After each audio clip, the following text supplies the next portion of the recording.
Hello everyone, welcome back to my channel. This is the third video on TR to PR pathway. We all know that IRCC is giving permanent residency to 90,000 essential worker and international student graduates.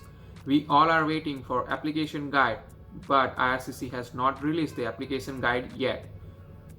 However, there is an update from IRCC that application guide will be released on May 5th, 12 p.m. Eastern Standard Time, and the application portal will be open on May 6th, 12 p.m. Eastern Standard Time. IRCC revealed this information in a meeting with Canadian Bar Association. So in this video, we will talk about some updates from IRCC and also some documentation requirement. So there are basically 3 steps to apply for this program. Number 1, to check your eligibility. Number 2, gather all your required documents. And number 3, be ready to apply on May 6th. So to check out your eligibility, please watch this video, and also I have made a second video on frequently asked questions and documentation requirements. So please check out those 2 videos. So now if we talk about IRCC's update, once the application portal will be open, candidates will be greeted by a wizard which will assess their eligibility for the 6 new programs. Also, candidates will have to complete several forms electronically. They do not need to print out, scan and sign the form. They have to upload their signatures electronically. They also need to fill out generic application form IMM 0008. Each stream will have its own requirement, and candidates will be prompted on which documents they have to upload.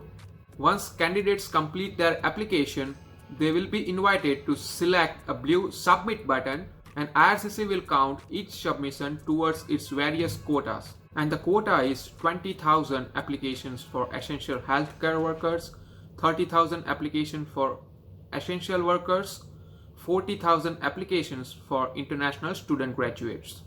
Now to focus on documentation requirements, there are 3 types of documents. 1, eligibility documents, 2, admissibility documents, and 3, documents for personal profile and history. So the eligibility documents that you must have, and some documents will be mandatory to upload.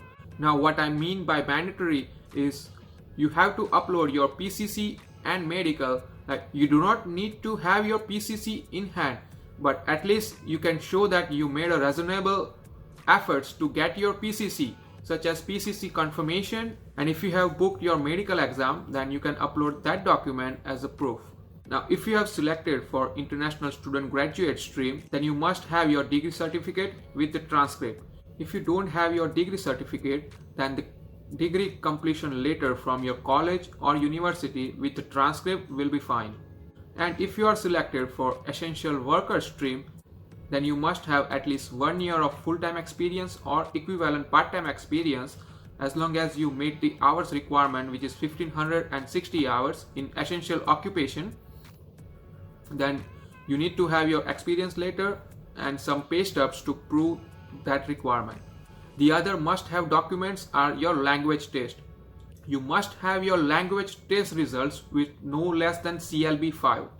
Now the other confusion that people have in their mind is about your employment. Your job doesn't necessarily have to be in NOC category.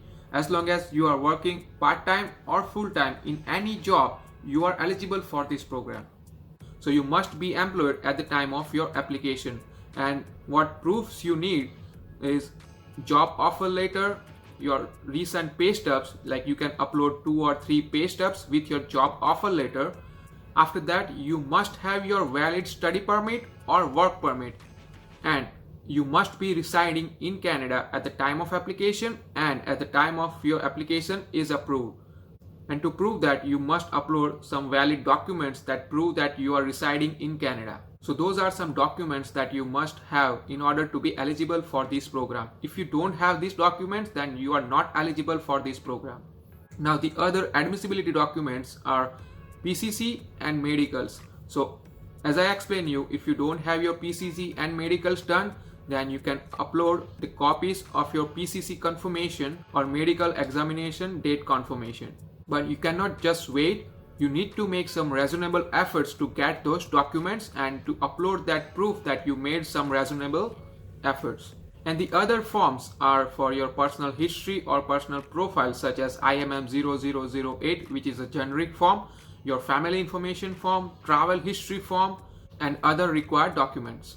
You might have to write some letter of explanations. For example, if you are currently working but you are on self-isolation, then along with your proof of employment, you also have to write letter of explanation that you are currently on self-isolation and attach those proofs with that and upload that document. If you still have any confusion, then please comment me in the comment box below. And we all be waiting for IRCC to release the application guide tomorrow, and please subscribe my channel to stay tuned.